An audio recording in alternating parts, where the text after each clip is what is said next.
tactically, I think we're starting to get into one of these environments where there's not enough dollar liquidity again. It's where we're seeing a bit of a slowdown. The deficit's been increased.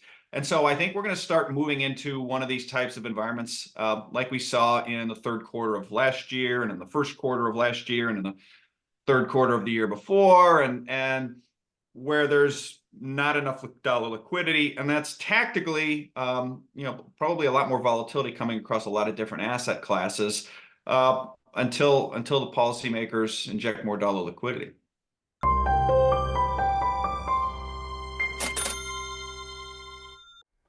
Welcome to Thoughtful Money.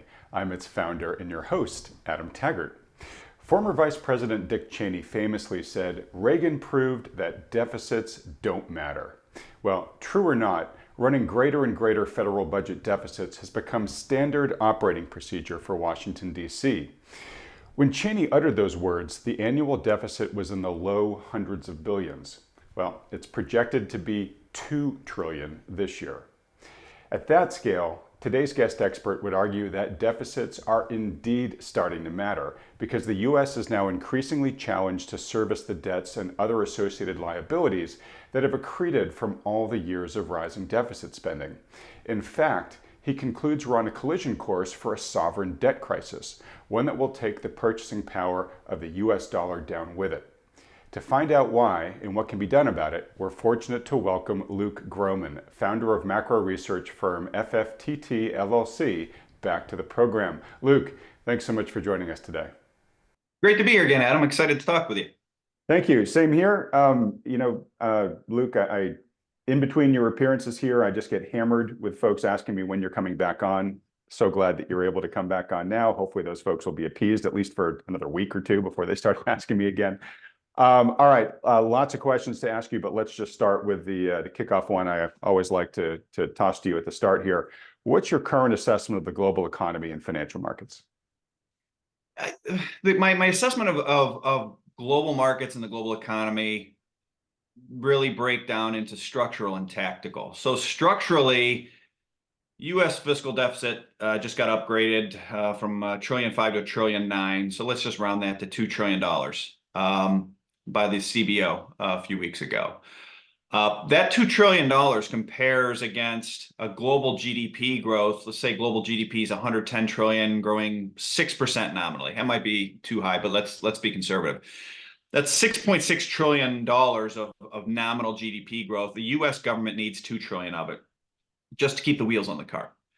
So let's call it 30% of global GDP growth just to finance U.S. deficits.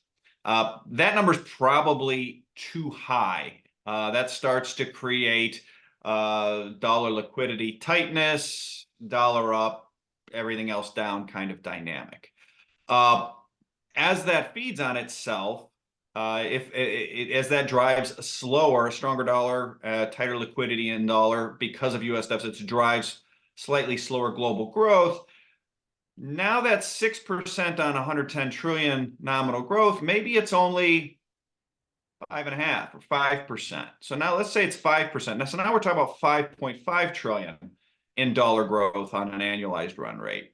And at the same time, slower growth means the U.S. deficit probably runs 2.2 trillion, not 2.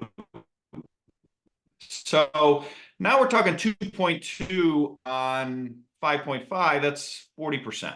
If you get an honest to goodness real slowdown, right, or recession, let's say it goes down to 3% nominal growth. Heaven forbid a depression, you actually get a decline in nominal GDP. That takes a lot. Let's say it just goes down to 3. So now you're talking about 3.3 trillion in GDP growth and U.S. deficits that probably are closer to 2.4, 2.5.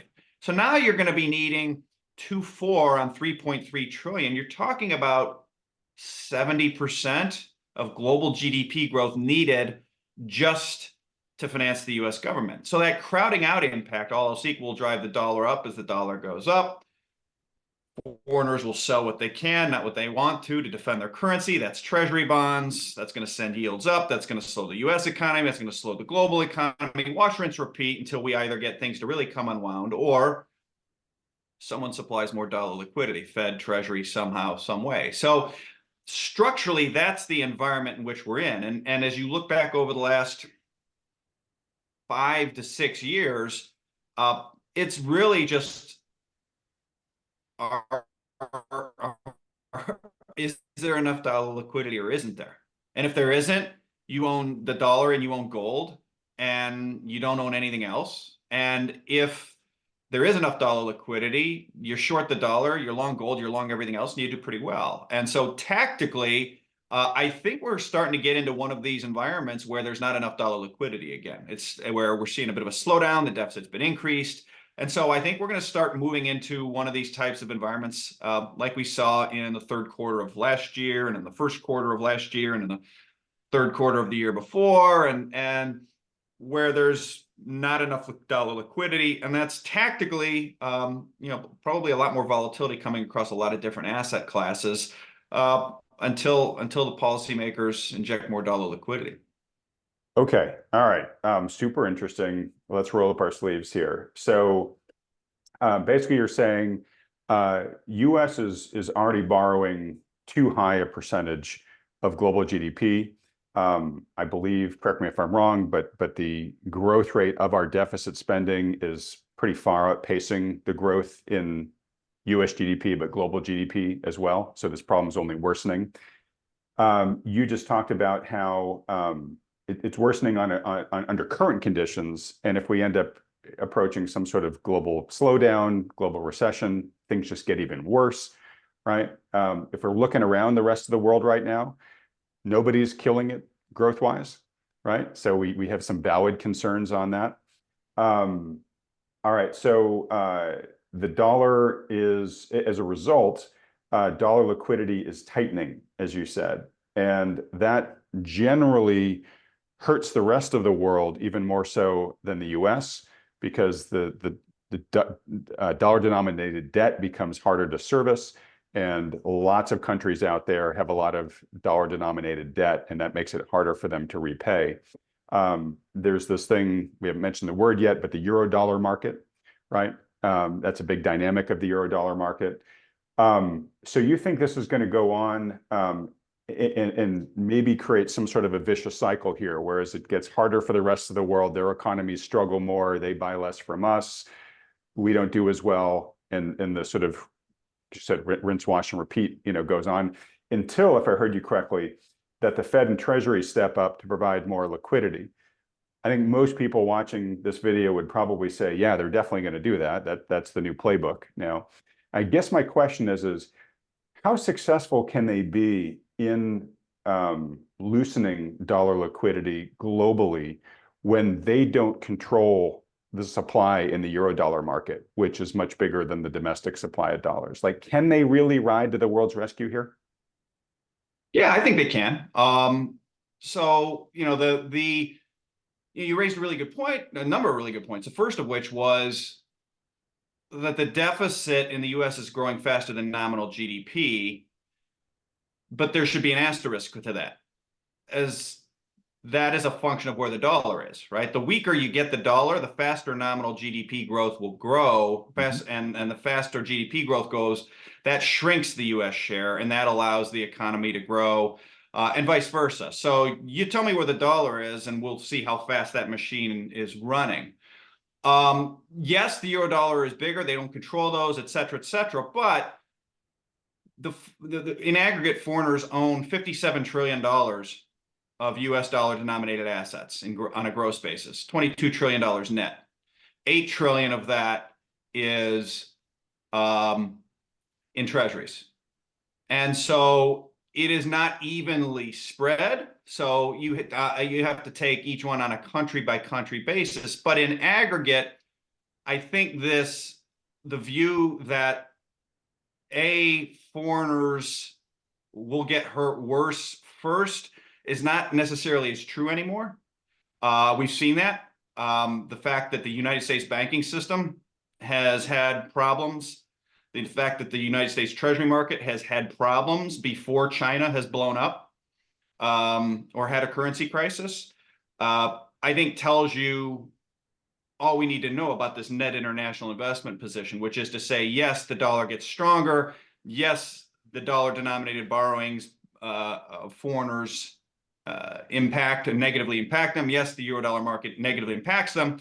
And then they say, here, take 100 billion treasuries for sale. I'll be back tomorrow. Here, take another 100 billion treasuries for sale. I'll be back tomorrow. Take another 100 billion. And after about day 4 or 5 of that, what we have seen is that the treasury market gets dysfunctional, treasury volatility gets too high, and it creates this violent sell-off across asset classes in the US and around the world, and it's simply not allowed to occur. And so that, number one, is why I think that from a timing standpoint, there's not much difference between when foreigners are hurt and when it hurts us. Okay. And then the second thing is, can they create enough liquidity? Absolutely, they can. Swap lines, etc. Ultimately, again, if they get the dollar down, it's really the governor on it's the level of inflation, and really the level of inflation isn't even a governor. It's the political reaction to the level of inflation domestically that's the governor on it, more than can they. They can. The question then becomes is what's the political fallout for that because of the inflation that they drive. Okay, and I do want to dig into that, but I think I'm going to take a longer route there. First off, you said in the tight dollar liquidity environment, you want to own the dollar. That totally makes sense. And you want to own gold. And I think you also said when the Fed rides to the rescue, you want to sell the dollar, but you still want to own gold and other assets. So I just want to make sure I heard you right, that gold kind of wins in both scenarios. Why does gold win in a dollar liquidity tightening scenario? Certainly on a relative basis, but we saw this last fall where gold did sell off a little bit at first, and it was only the dollar up, but then gold starts rising the longer it goes on, while everything else falls, for a very straightforward reason, which is the U.S. debt load is so high that as the treasury market sells off, it begins to raise questions about the solvency, sustainability of the solvency of the U.S. government. Now, the U.S. government's never going to go broke. They own the debt in their own currency. Yes, which is exactly why gold should go up as rates start to go up once they get beyond a certain point, which is that if we assume the United States government is never going to allow itself to default for lack of printed dollars, then whenever the 10-year yield gets to 4.75 or 8% or 4.75 or 5%, you want to own gold because you know it's coming next. They're not going to let it go to 6, 7, 8 and bankrupt the U.S. government. No, they're gonna start printing dollars one way or another. And so that's why. And we started to see that dynamic. People in emerging markets recognize this all the time, which is that as yields rise on a highly indebted twin deficit emerging market, gold doesn't go down in that currency, it goes up. That has started happening in the United States of America in the fall of 2022, which is United States real rates inverted, always correlated throughout the vast majority of my career with gold. In other words, as real rates rose, gold fell, and vice versa. That stopped. That correlation broke for the first time in my career. I've been doing this 29 years.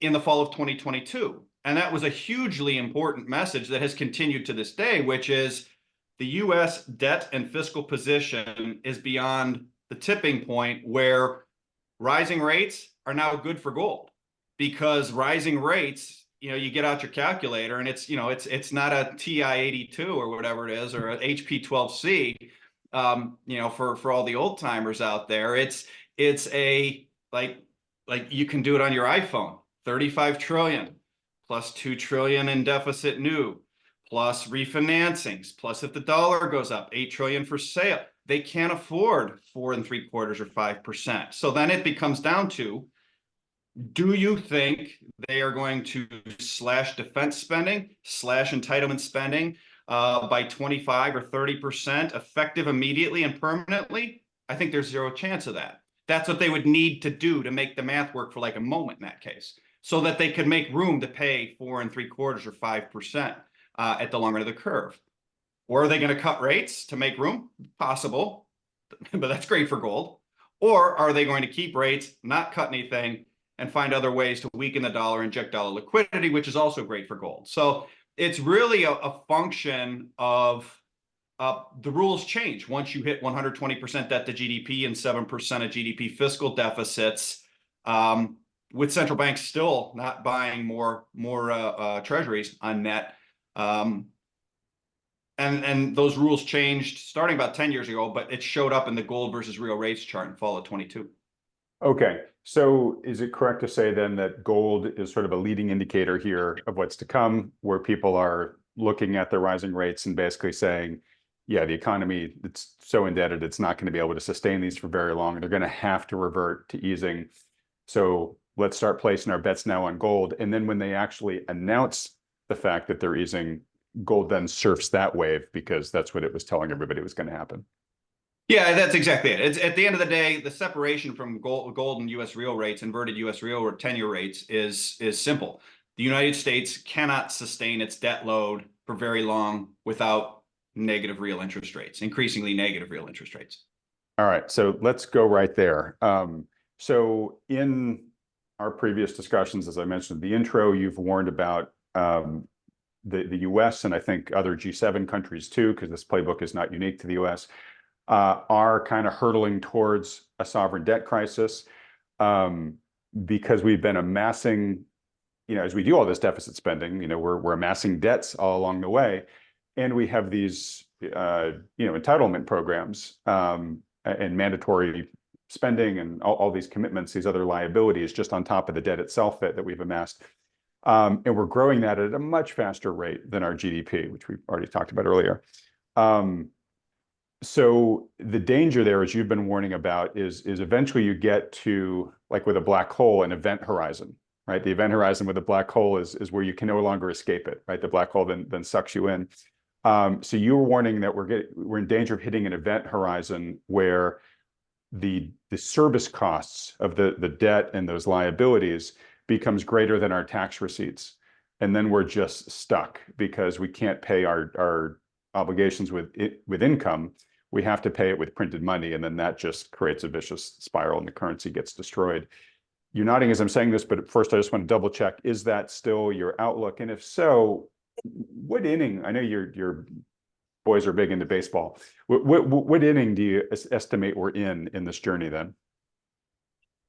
Yeah, I mean, I've always looked at it as the pay-as-you-go portion of entitlements plus the interest relative to the tax receipts.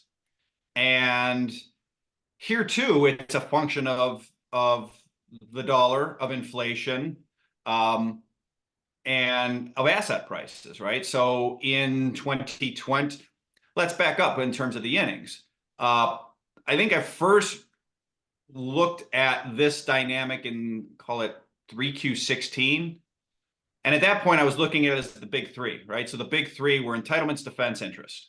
And the three of those were like 67% of U.S. receipts.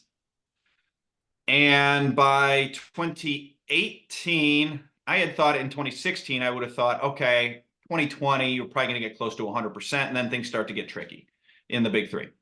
By virtue of the rate hikes early on in the Trump administration, it got to 100% of the big three by 2018, much sooner than expected. And you could see some of the issues that created in the fourth quarter of 2018, stock market sell-off. Early in that sell-off, treasuries actually sold off rather than were bid. Powell ended up having to back off his rate hike program, et cetera. Fast forward to today, the big three are, call it, 3.3 trillion of entitlements is about 66% of receipts. Interest at $1.2 trillion, call it pro forma, is another 25%, right? So there we're at 92, 93% right there. Defense is 900 billion on 27 trillion of GDP. So, or excuse me, 5 trillion of receipts. So you're another 18%, give or take there. So we're at 110 to 111% on the big three. In terms versus 67% just 8 years ago.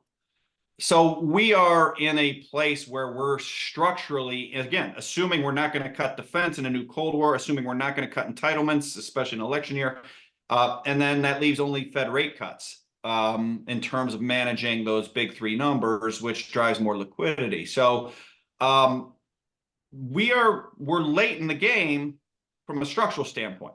Now, tactically, I eliminate those down to entitlements plus interest, the true interest expense relative to receipts. And like I said, we're not at 100%. When you get to 100%, that's like 4-alarm fire. That's where the dollar is going to be going up every day. Treasury yields are going to be going up every day. Stocks will be going down every day. Gold will probably be going down in that environment as well, but outperforming everything but the dollar for a bit. And so like I just said, we're at about 92, 93% on that metric. Historically, once you get over 90, you start to get sort of this firm dollar, higher volatility environment. It doesn't help receipts. And what you usually end up getting is closer to 100, closer to 100. Once you get to 100, it's game on. In terms of innings, then it's sort of wash, rinse, repeat. We can go back. We see 2020, we got to 100% for the first time. Fed came in 600 billion a week in QE after the Treasury market, off the run Treasury market crashed at the lows in COVID, and away we go. You get the receipts, though, are a function of inflation. They are a function of the dollar, and they are a function of asset prices. So the Fed creates, with Treasury and fiscal, a super bubble and 8% inflation and a dollar that goes from, call it 103 to 91 over the 2020 to early 2022 time horizon, mid 21 time horizon. 2022 receipts were enormous. We had the biggest tax receipt boom in out there, and that took that that true interest expense from over 100% in 2020 and into early 21 down to like 80%. So 8% inflation, S&P up 40%, dollar down 15%, you get a receipts boom. And that buys you time. And that, I think, is ultimately the playbook, which is, is the US government going to allow itself to default on its debt? No. Okay, are they going to cut entitlements and defense by 25 to 30% immediately and permanently? No. Okay, then whenever this gets a little crazy, they're going to create a super bubble in stocks, houses, cars, monkey JPEGs, whatever, to drive receipts, and away we go, and knock the dollar down. Okay, so we're at your famous line of facing this sovereign debt bubble. Governments either got to get busy defaulting or get busy inflating, right? And it sounds like, as you have been consistent, you're putting your chips on the get busy inflating side of it.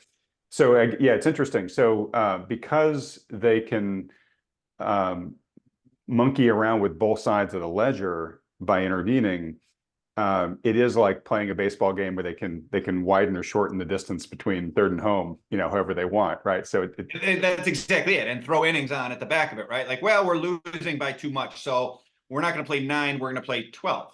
Right. Best of 3, right? Come on. Yeah. So exactly. but the casualty there is the currency, the purchasing power of the currency, right? And not for nothing, you talked about how they monkeyed around a bit, in 2020. Well, just using Truflation's measurement for inflation since January 2020, they think the inflation rate's been over 25%, right? So, you can interpret that as saying, well, we just lopped a quarter off the purchasing power of the dollar in 4 years, right? And there's a number of people that I've mentioned that stat to saying, you know what, like that actually feels like it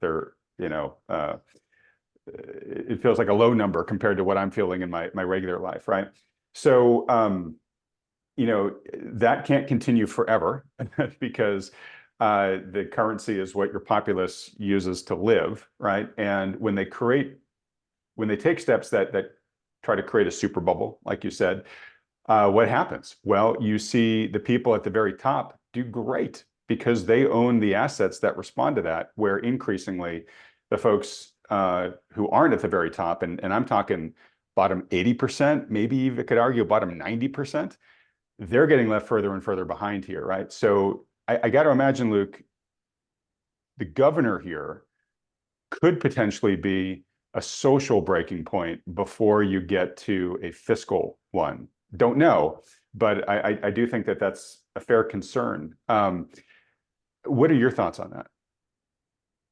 Yeah. Oh, I think that's exactly right. I think ultimately inflation is the governor on it. And then once you recognize that, what are their weapons to deal with that? They've got a couple things that's pretty effective, right? Number one, who are you going to trust? Me or your lying eyes? And, they do a pretty nice job of discrediting anything that, your lying eyes.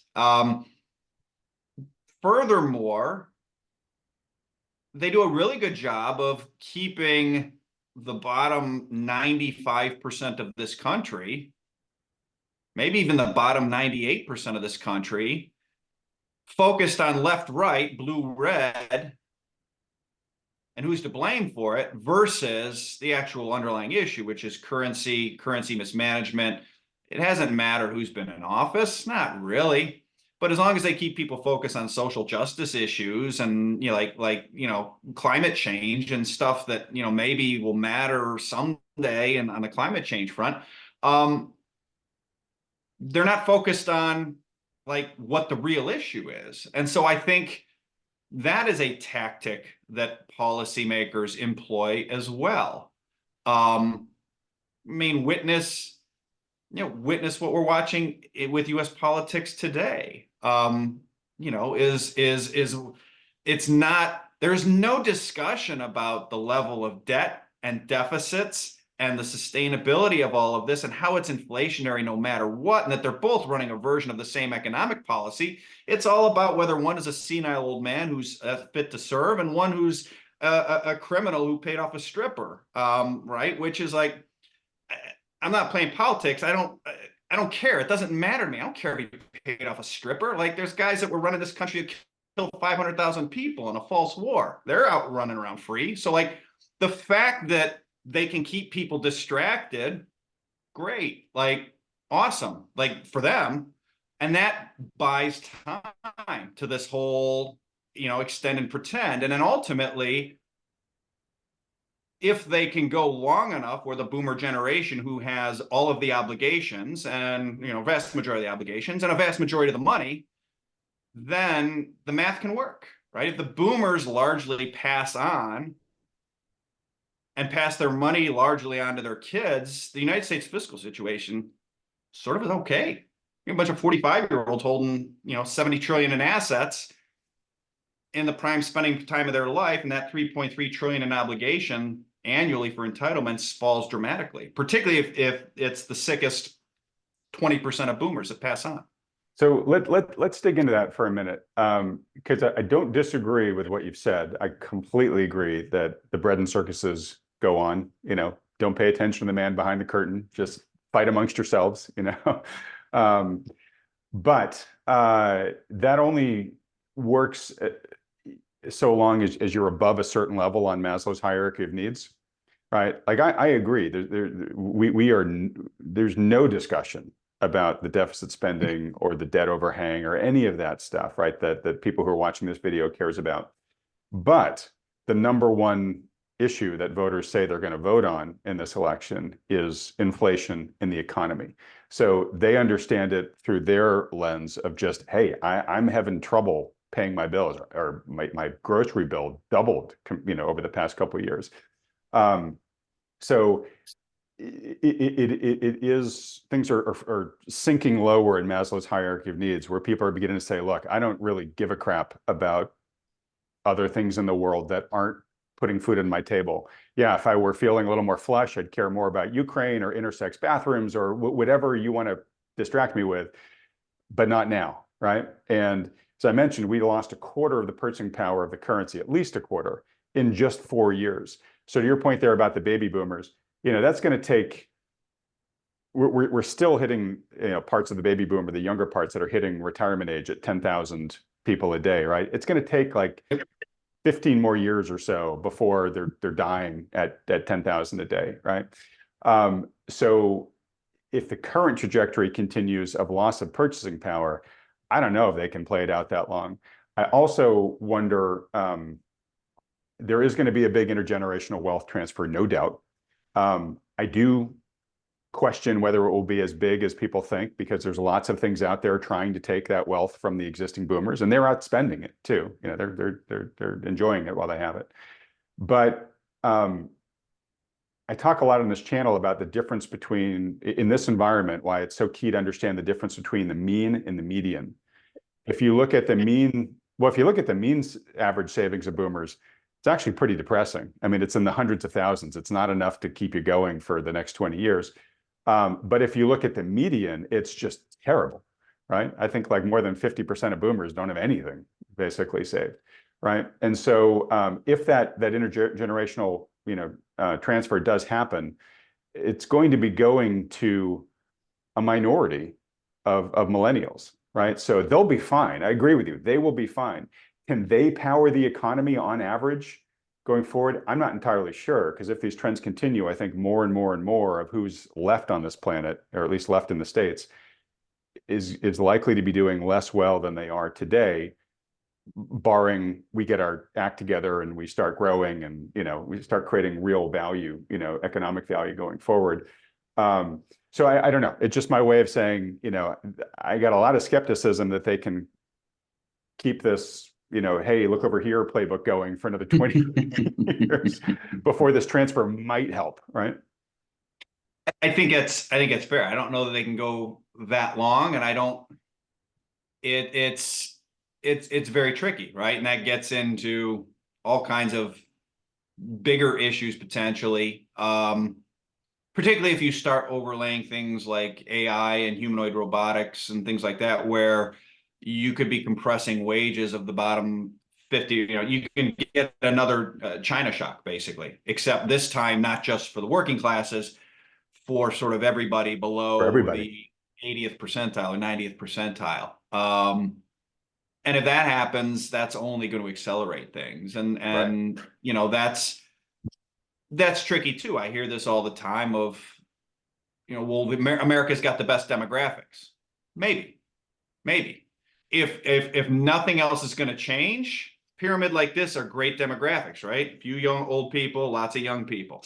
Yeah. And Asia's like this, and Europe's like this, and Russia's like this. And all I hear is people say, well, all those other places are screwed because America's like this and they're like this or this. And that depends. Yeah. If AI and robotics do what AI and robotics are said to be able to do over the next 10 years, now you're going to have a whole bunch of young people. The political unstable, these are going to be your politically stable regions, and these are going to be your politically unstable regions, because all those young people are going to have their wages depressed, and old people don't protest, young people do. So, we'll see, but that is another complicating factor in all of this. Could there be productivity on the other side? Yes. And 17% of GDP in this country is healthcare, right? So yes, we're going to get cheaper healthcare, but if you wipe out a bunch of the jobs to do it because AI is doing your healthcare on your phone for you now,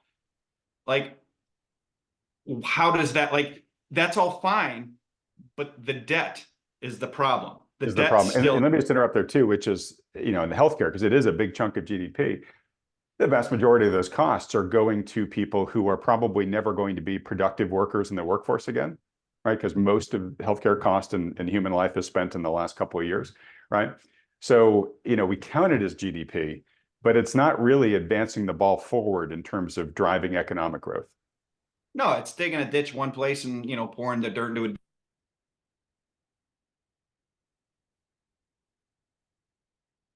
ditch over here and then digging it out of that ditch and pouring a broken window fallacy in aggregate. All right. Well, look, I'm going to try to, so we could probably get people to stick their heads pretty far in the oven further we go down about this too. By the way, just for a quick point, America isn't really a pyramid country anymore. It is actually approaching more the Europe sort of rectangle, right? And for folks that want to really do a deep dive of this, I did an interview a few months back with Chris Hamilton of Economica, who tracks the demographics of the U.S. really closely. You might not recognize his name, but you've seen his charts before, I guarantee you. We talked a lot about this, and Luke, one of the big issues with the U.S. is that we are our natural population birth rate is plummeting. And this totally separate discussion we won't have now. Immigration might actually have to become a real important part of the solution if we want to keep our economic model and keep it growing over time. But the key demographic of 25 to 54-year-olds is actually shrinking now. That cohort is shrinking, and so that's like it's like a 4-alarm fire in terms of like, hey, if you want a country that's actually going to continue to be able to fund itself and grow, you need that to be growing, not shrinking. So anyways, we can talk more about that, but basically you're right. Demographics is a big part of this puzzle, and ours really aren't great. Yeah, we're better than Japan. Sure, they're a disaster. We're even, I think, better than China right now because of their one-child policy. But we've got a bad demographic part of it. And you marry that with something that you mentioned briefly, which is for a long time now, we've actually been hollowing out the job stack for the kind of unskilled entry-level positions that were people's onboard to becoming employed. This is where you would go and get your first paycheck and learn the general skills of showing up and following orders and learning how to advance to the next level. You've got boys, right? College age boys. I mean, it's getting harder and harder for the younger generations to find meaningful work. And interestingly, right now, we could really detour on this, so I'll bring us back onto the rails. But I'm hearing more and more stories all over, but certainly from my kids' cohort, but also nationally, that even though we have this quote unquote strong jobs market with still more job openings than applicants and whatnot, the general reporting is that it is really hard to get a job now. It's really hard to even get a callback for an interview for posted job openings online.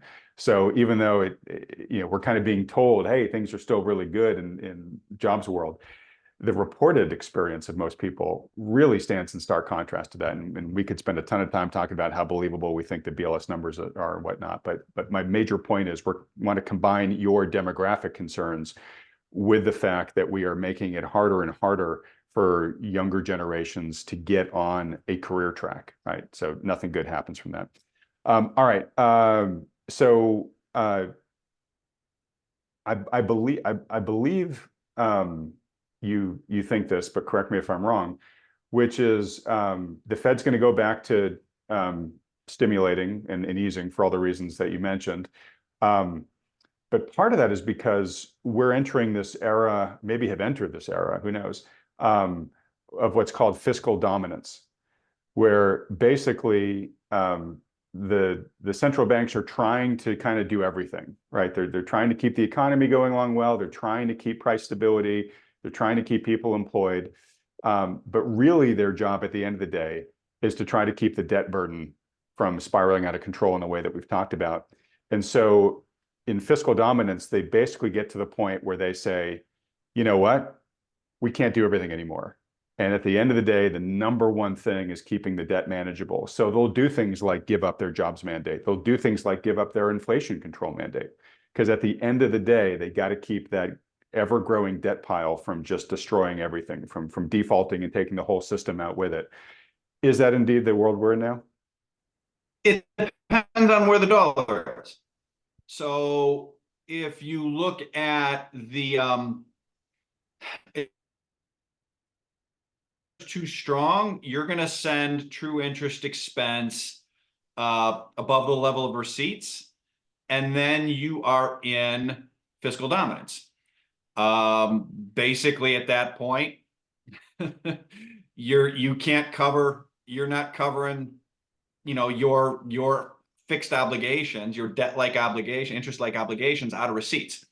And it's a simple question to the central bank.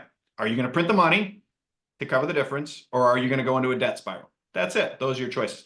That's fiscal dominance. We are not in full fiscal dominance, I would say, yet in the US, right? If we take the dollar down to 60 or 80, on the DXY and we let inflation run at 8 or 10%, maybe 12%, and we let the Fed do some sort of QE or treasury buybacks that keeps yields well below that, then no, you're not going to be technically in fiscal dominance. You're going to be in negative real interest rates. But isn't that a strategy of fiscal dominance, which is, hey, to do this, we got to let inflation run wicked hot? That's basically it. Yeah. I mean, they do. They have to do that. And the challenge is that politically they don't want to admit it.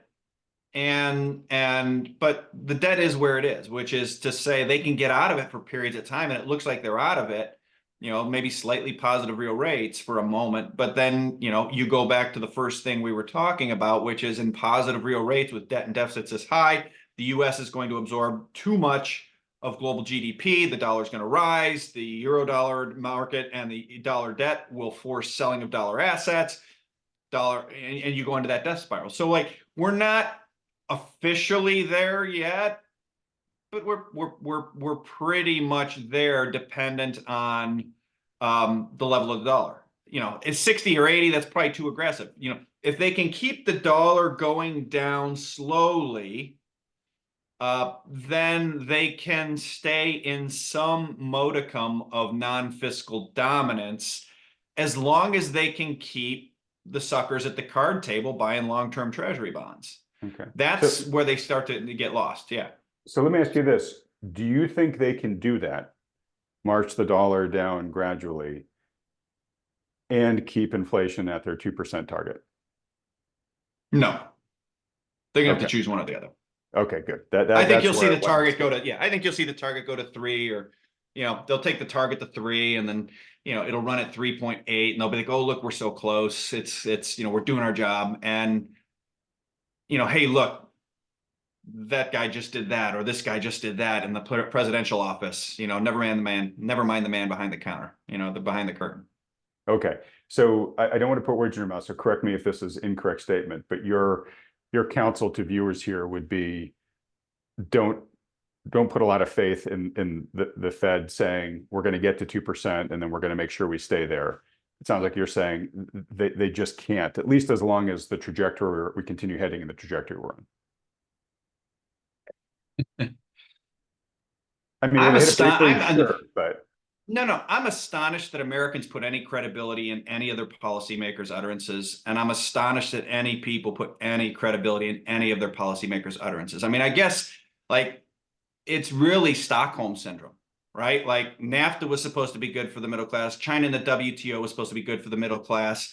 If you like your doctor, you can keep your doctor. Iraq had WMD. We had to bail out Wall Street at par, but we couldn't help you, Mr. Homeowner. It's been like one thing after another for 25 years. Like, to me, I don't know why people would trust it. Now, how do I turn that into investment thesis? I don't lend people money like that at 10 years for 4%. Full stop. I don't lend people money like that. I don't lend it at 1% to the Japanese. I don't lend it at 4% for 10 years to the Americans. I don't lend it at wherever the heck we are for the Germans, 2.5, 3, 4. I haven't checked the German 10-year. I don't lend people that have stretched the truth to me for 25 years. I don't lend them money for 10 years. I'll lend them money at 5.3% for 3 months. Come back to me in 3 months. I'll give you a payday loan. And that is a world where, and that goes to the Fed. Like, they don't have a choice. They're politicians. They aren't economists. They're politicians. That's what you just said when you said central banks have to monetize the government debt. But they're politicians. Okay, great. I'm not going to buy government debt beyond 3 months, beyond 6 months, T-bills. Why would I? Number one, it's paying me less. But number two, they have shown me no means, motive, ability to manage the fiscal situation well. They've lied to me about all kinds of things. I'm astonished that the American public owns anything beyond T-bills. It's astonishing to me. So I imagine that there's probably many viewers here who just stood up in their chairs and, did a fist pump and said, yeah, go Luke. Okay, so I think folks are totally on your tenor of thinking here. But We have to invest in the world in which we live in. So let's switch now kind of to your market outlook here. Let's have however long your binoculars want to look, but let's say in the next 6 to 12 months or whatever. What do you sort of expect to happen from here, and how do you invest in this type of world? So, okay, yep, you can get to safe 5.25% right now in T-bills. That's likely not a forever strategy, or I don't know, maybe it is. But what else do you round out a portfolio with besides those? I think you own T-bills. I think you own gold. I think a very substantial. I think all of your duration for sovereigns should be in gold. I would rather earn 0 in gold with a 5.3% T-bill kicker than I own 4% owning 10-year treasuries for the United States, let alone sort of anything else from a mid to long-term sovereign. So I think there is no cause to own for people to own mid to long-term sovereign debt. I think T-bill is fine. I think gold is an important position. I think for most people, a very small position in Bitcoin because it's so volatile. But I do think it's, a 1 to 2% position is important to hold. And then I want to own equities. I want to own electrical infrastructure equities for the United States, industrial equities. My view on oil is that oil's been, and forget about my view, factually, oil has been in a $70 to $90 range for a couple of years now. I don't think that's a mistake. Below $70 is the point at which U.S. shale starts to roll over, and we see the oil market to OPEC plus. Above 90, above 85 really is when the U.S. Treasury market starts to dysfunction. And so we're seeing the oil market being kept between 70 and 90. That is a world that is not great for oil, but I think over time it'll be good for energy equities. It's more than enough for them to make money. And as the market comes to realize oil volatility that for the first 30 years of my career was really high, so I was only going to pay 10 or 12 times earnings for these things. Well, oil volatility is going to be much lower going forward for a number of reasons. It's going to be 70 to 90. And if that's the case, I think you'll see multiples on oil stocks, energy-related stocks rise. I think it's good for U.S. industrials. Really, I think we're in the early middle innings, I guess, of the $130 trillion global bond market, figuring out that it's the sucker at the card table, particularly at the middle and long-term durations, and starting to squeeze itself into $65 trillion in U.S. equities, $14 trillion in gold, and $1 trillion in Bitcoin. And I think that is, when you sort of sum up everything we've said, if they're not going to let reality play out on a nominal basis, then it has to play out on a real basis, which is to say, middle and long-term Western sovereign debt has to lose money on a real basis to those other asset classes. Okay, and that was the question I was going to interject with. So let's just super clarify that for folks. You are so bearish on sovereign duration, sovereign bonds, because you think that, as we've talked about, the central banks are going to have to let inflation run higher than they have for the past couple of decades, and therefore you're going to get a negative real rate or a negative real yield off of these bonds, and that's presumably so that capital will go elsewhere, probably to lots of other asset classes. But I believe that's one of the reasons why you say it'll go into gold, because you invest in bonds to a certain extent for safety, for dependability. People always say, well, gold doesn't pay a yield. Well, hey, a 0% real yield with some appreciation potential is a lot better than a negative real yield and risk of loss. Exactly. And there's a fundamental catalyst too, which is that global central banks are doing exactly that. And BRICS, certainly, oil exporters and oil importers are also doing that same thing, which is sell Western sovereign bonds, buy gold, use gold instead of. I saw you made the comment that, everyone's talking about the new BRICS currency. It looks like gold is the new BRICS currency. That's what they're all investing in. Yeah, I mean, you have the basis of a monetary system that is sustainable is you have to have a reserve asset that either holds or gains purchasing power in energy terms. If your reserve asset is losing purchasing power in energy terms, it's not a sustainable system. and that's holding Western sovereign debt that is anything beyond sort of, short-term bills. You are likely to be losing energy purchasing power over time. Okay, so what I kind of take away from your the assets you mentioned here is they're either plays on preserving purchasing power like gold and Bitcoin, or it's parking yourself where the government money is going, right? So if they're going to pay you a lot on T-bills, great, take it, right? If they're going to be pumping a lot of money into rebuilding the energy infrastructure grid, if they're going to be subsidizing the oil industry to keep oil within that band, right? Great, stick there and benefit from where those money rivers are going, right? You're nodding as I'm saying this. Yeah, it's exactly it.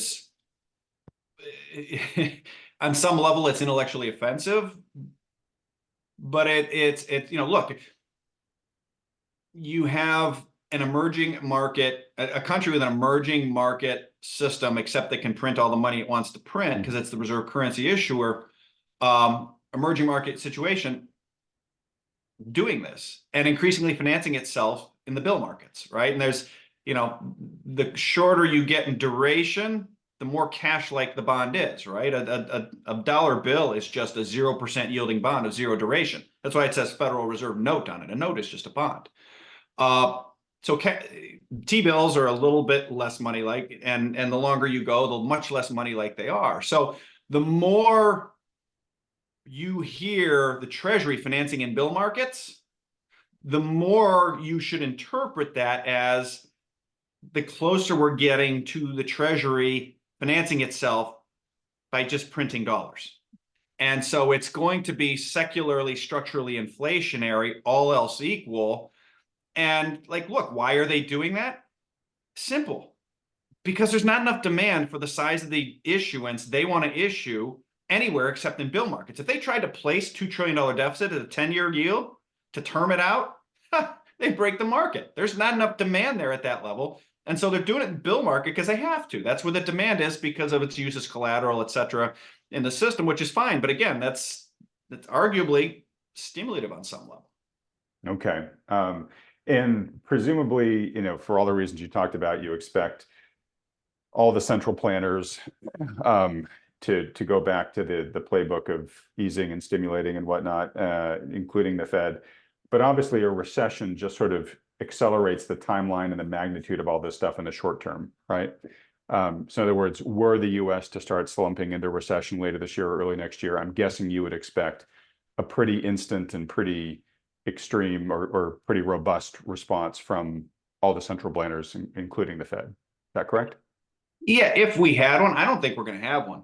I mean, if you look at the April federal receipts were up 23% year over year. May they're up 22% year over year. Federal government's 23% of GDP. So just those, if you annualize that, you're talking about 5.1% nominal GDP growth, assuming the rest of the economy is flat. And I do think you're seeing a slowdown in a number of different sectors, particularly the more interest rate sensitive.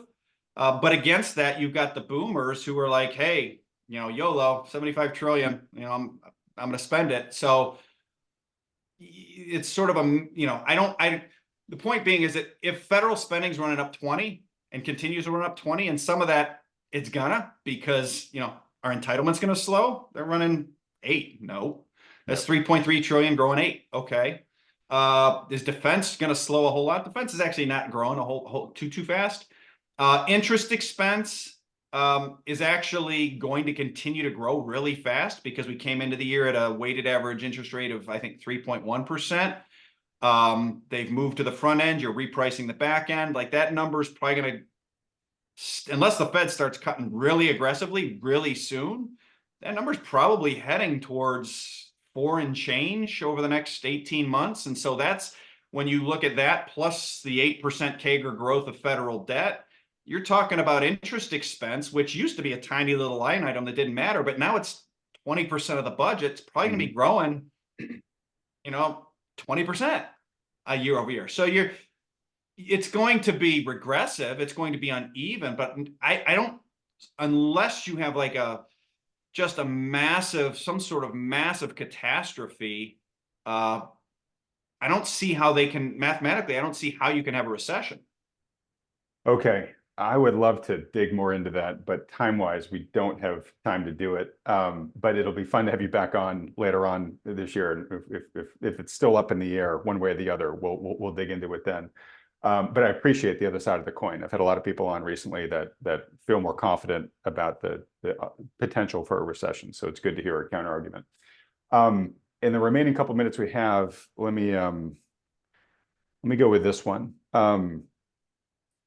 So, you were railing a little while ago about why would you lend money to a system that essentially, doesn't give it to you straight and is oftentimes doing things for other interests than you, John Q. Public.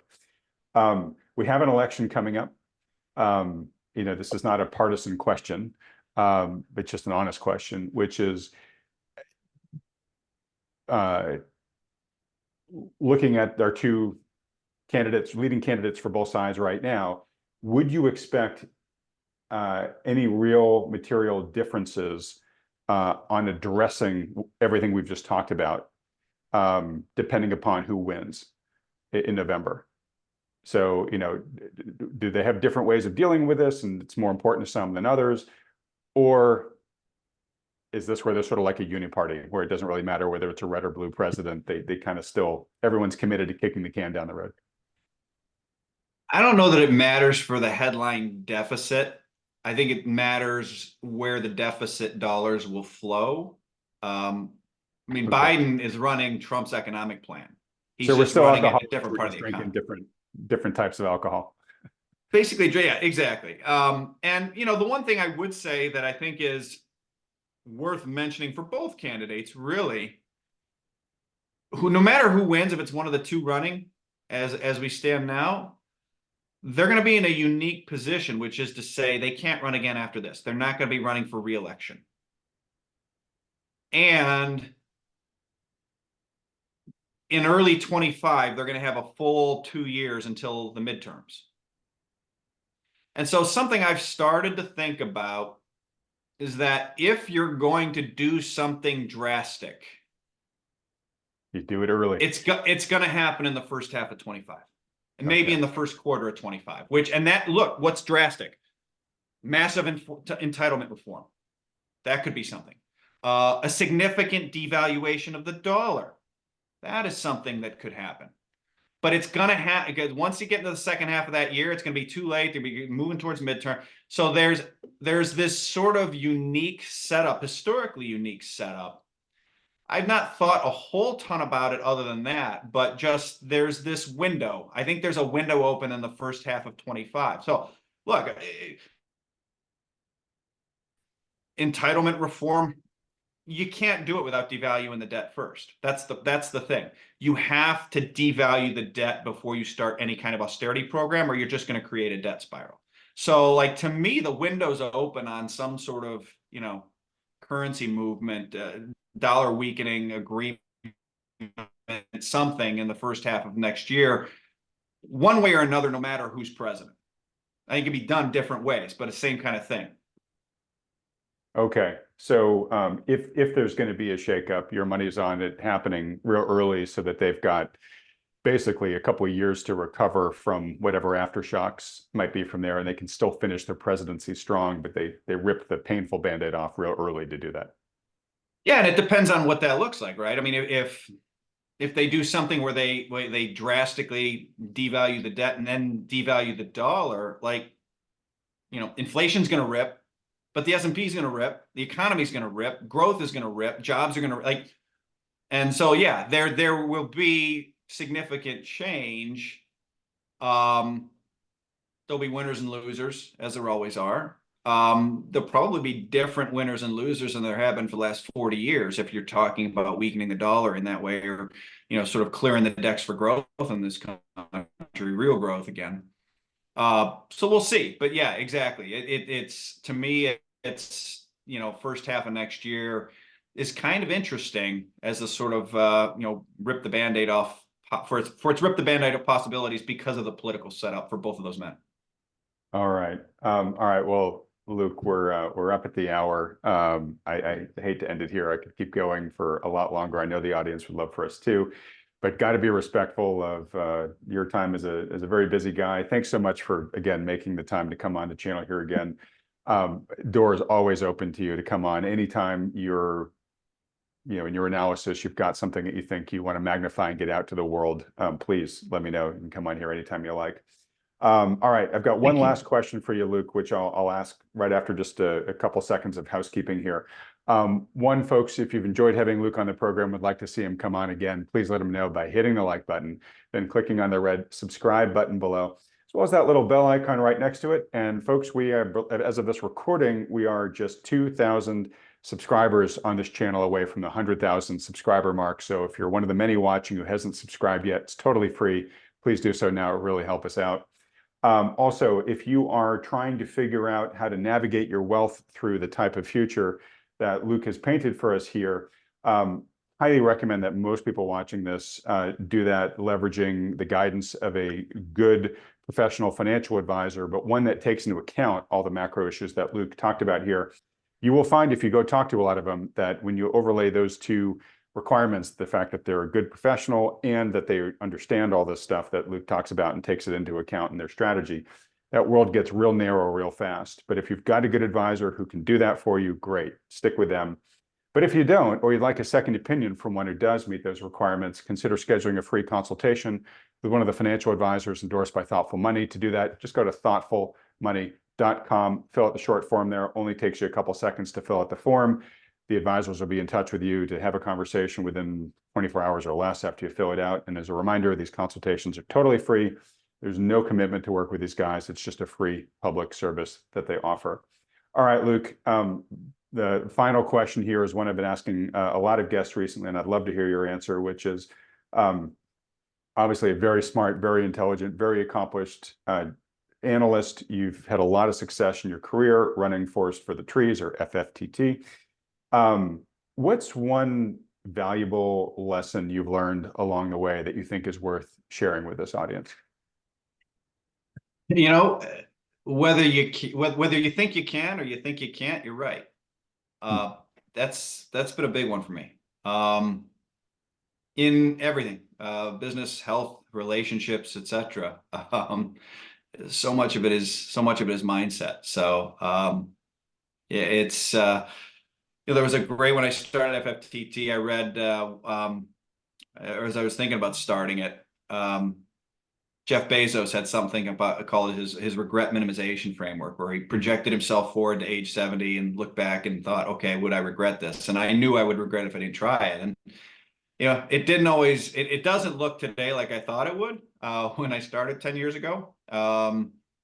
It's a lot better, to be honest. I could have never imagined places I've gone, people I've met, things I've seen, etc. But wow, it's been totally worth it. So for me, it's whether you think you can or you think you can't, you're right. Hey, it's such a great point about mindset. I actually talk a lot about that in my weekly interviews with Lance Roberts. In fact, we actually kind of did a deep dive on a related topic this weekend. So it's a very timely bit of advice, and I really couldn't agree more. And again, for what you've created there at FFTT, I just, again, want to recognize the great success, the huge amount of respect that so many people have for you, and just hope it continues only getting better from here. Thank you very much. I appreciate that. All right. It's been a pleasure having you on, Luke. Everybody else, thanks so much for watching.